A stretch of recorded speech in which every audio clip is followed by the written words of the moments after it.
Happy 20k followers! Mga mi, tara na G! At dahil 20k na tayo, mga mi, ayan, ito, ipapakita ko sa inyo kung paano magkamali sa paggawa ng money cake. Kaya unahan ko na kayo, huwag ninyo itong gagayahin.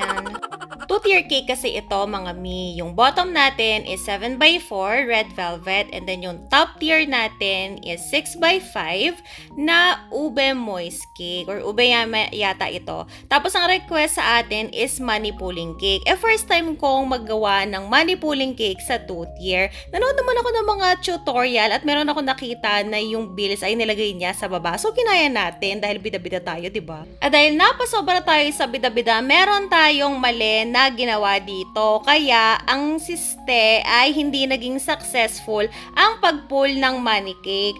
Hindi tayo nasenda ng video dito kasi ang client natin dito is yung event organizer. Tapos, tinanong ko lang kasi nga kinakabahan talaga ako, mga mi, and may duda talaga ako na hindi siya gagana. At ayun nga, tama ang duda ko na hindi talaga siya gumana. Tinatawanan ko na lang to ngayon, mga mi, pero nung mga time na nalaman ko talaga, sobrang hiya ko talaga sa event organizer kasi mga mi, suki ko siya. As in, isang taon ko na yata siyang suki. Sa akin talaga siya umu-order pagka meron silang mga events. Pero ayun, mabait naman daw yung customer. Ang nangyari kasi, mga mi, diba yung mga bills nilagay natin sa baba? Pwede naman yan. Kaso kasi, since merong mga dowels yan, kasi mabigat yung cake natamaan yung dowel nung top tier, tumagos siya dun sa dulo nung money pulling natin sa baba, kaya hindi nahila yung pera. Pero kung hindi sana siya tumama, mahihila siya ng maayos. So, pwede nyo pa rin gawin ito, provided na dapat tama yung sukat ninyo sa paglalagay ng dowel at hindi matatamaan yung money pulling na ginawa nyo.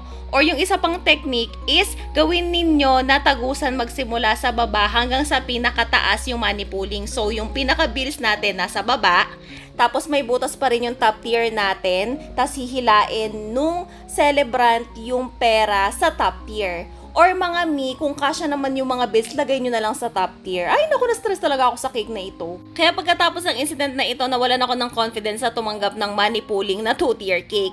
Not unless kasya yung bills sa top tier natin. Pero mga mi, syempre hindi natin habang buhay maiiwasan yan. Kaya itong pagkakamali ko, sinishare ko sa inyo para na rin hindi nyo ma-experience. Ayan, at kung meron din kayong mga technique na pwedeng i-share, please paki-comment nyo naman para naman lahat tayo ay matuto. Tulungan tayo dito, mga mi. Amazing! And kung makita ninyo, simple lang yung design ng cake natin. Ombre lang siya na pink and dark pink. Tapos, nilagyan natin ng wave effect. Tapos, puno ito ng mga flowers, ng gold na toppers, and then, ng pink na butterflies. Ayan kasi yung request ng ating client. Ayan, yung mga flowers na nilalagay natin, mga artificial flowers yan. Marami tayong stock na ganyan. Kaya kung ako sa inyo, mga mi, mag-stock na rin ako. Yung mga common na colors na bulaklak na palagi pinapalagay, yung mga nudes, white, red, pink.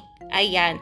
Or kung takot kayo magtambak ng may kulay, magtambak kayo ng mga color white, tapos pintahan nyo na lang, depende dun sa kulay na gusto ng customer. O diba, banggahan? At gusto ko rin palang magpasalamat sa inyong lahat na patuloy na sumusuporta sa akin at patuloy na nakikinig at nanonood sa aking mga vlogs. Ayan, sa mga nagsishare ng aking mga videos, maraming salamat po. At ito na ang final result. At diba, ang syara pa rin ng cake natin, napakasarap tingnan sa mga mata. And that's it for today. See you on our next video. Bye!